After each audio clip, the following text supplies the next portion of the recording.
जीवन एक मेला है जिसमें सुख दुख के झमेले लगे रहते हैं। हर व्यक्ति के जीवन में एक ऐसा कठिन समय भी आता जब व्यक्ति निराश हो जाता है।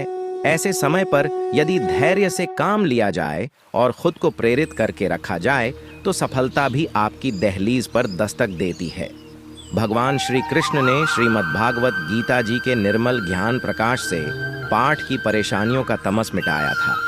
कृष्णा टीवी क्रिटिक के माध्यम से आप कठिन समय में प्रेरणा से भर देने वाले श्री कृष्ण के विचारों को पढ़ पाएंगे। जो अपने कर्म के फल के प्रति आसक्ति को नहीं छोड़ सकते, वे मार्ग से कोसों दूर हैं। अपनी इच्छा की शक्ति से अपने आप को नया आकार दें। अपने आप को कभी भी स्व इच्छा से नीचा न होने दें। इच्छा ही आत्मा की एकमात्र मित्र है और इच्छा ही आत्मा की एकमात्र शत्रु है। जिन्होंने खुद को जीत लिया है उनके लिए इच्छा एक मित्र है, लेकिन यह उन लोगों का दुश्मन है जिन्होंने अपने भीतर आत्मा को नहीं पाया है। सर्वोच्च वास्तविकता उन लोगों की चेतना में प्रकट होती है जिन्होंने खुद को जीत लिया है। शांत मन में ध्यान की गहराइयों में आत्मा स्वयं को प्रकट करती है। स्वयं के माध्यम से स्वयं को देखकर एक आकांक्षी पूर्णता के आनंद और शांति को जानता है। कोई भी जो अच्छा काम करता है उसका कभी भी बुरा अंत नहीं होगा, न तो यहाँ और न ही आने वाले युग में। गंभीर तपस्या और ज्ञान मार्ग से ध्यान श्रेष्ठ है। मुझ पर अपना मन लगाकर योग के अभ्यास से स्वयं को अनुशासित करो। मैं उन लोगों के लिए हमेशा मौजूद हूँ जिन्होंने मुझे हर प्राणी में महसूस किया। व्यक्ति जो चाहे बन सकता है यदि वह विश्वास के साथ इच्छित वस्तु पर लगातार चिंतन करे। मन बहुत चंचल है जो इंसान के दिल में उथल पुथल कर देता है। जैसे वे मेरे पास आते हैं वैसे ही मैं उन्हें ग्रहण करता हूँ। सभी पथ पार्थ मानव को मेरी ओर ले आते हैं। इंद्रियों से मिलने वाला सुख पहले तो अमृत जैसा लगता है, लेकिन अंत में यह विष के समान कड़वा होता है।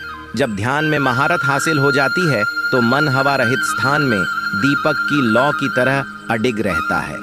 हे अर्जुन, तीनों लोकों में मेरे पाने के लिए कुछ भी नहीं है और न ही कुछ ऐसा है जो मेरे पास नहीं है। मैं अभिनय करना जारी रखता हूँ, लेकिन मैं अपनी किसी ज़रूरत से प्रेरित नहीं हूँ। कर्म मुझ पर इसलिए नहीं टिकते क्योंकि मैं उनके परिणामों से जुड़ा नहीं हूँ। जो लोग इसे समझते हैं और इसका अभ्यास करते हैं वे स्वतंत्रता में रहते हैं। ज्ञान की भेंट किसी भी भौतिक भेंट से बेहतर है क्योंकि सब कामों का लक्ष्य आत्मिक बुद्धि है। जैसे आग की गर्मी लकड़ी को राख कर देती है, वैसे ही ज्ञान की आग सभी कर्मों को भस्म कर देती है। अपना काम हमेशा दूसरों के कल्याण को ध्यान में रखकर करें। हर व्यक्ति का विश्वास उसकी प्रकृति के अनुसार होता है। मैं उन्हें ज्ञान देता हूँ जो सदा मुझसे जुड़े रहते हैं और जो मुझसे प्रेम करते हैं। मेरी कृपा से कोई सभी कर्तव्यों का निर्वाह करते हुए भी बस मेरी शरण में आकर अनंत अविनाशी निवास को प्राप्त करता है। बुद्धिमान व्यक्ति कामुक सुख में आनंद नहीं लेता। जो कार्य में निष्क्रियता और निष्क्रियता में कार्य देखता है वह एक बुद्धिमान व्यक्ति है।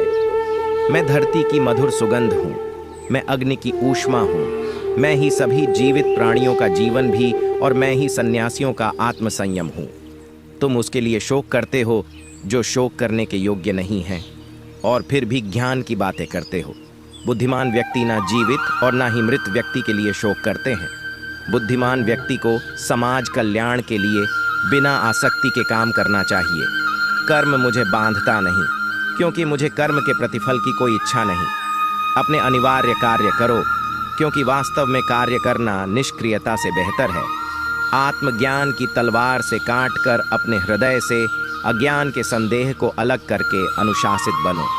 मनुष्य अपने विश्वास से निर्मित होता है। जैसा वो विश्वास करता है वैसा वो बन जाता है।